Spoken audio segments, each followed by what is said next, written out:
Back to work tayo, back to Maynila ulit, no? Ito tayo ngayon. Kasabay sa barko.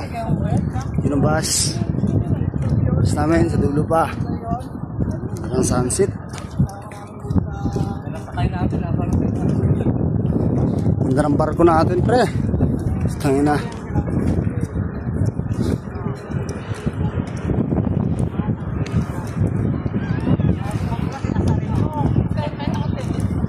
Hi guys, yan o. Dito ngayon tayo sa Abra de Ilog.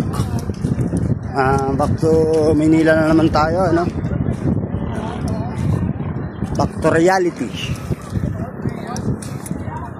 Balik na naman sa dating buhay, sa dating gawin. Yan yung back. Yan. Abra de Ilog.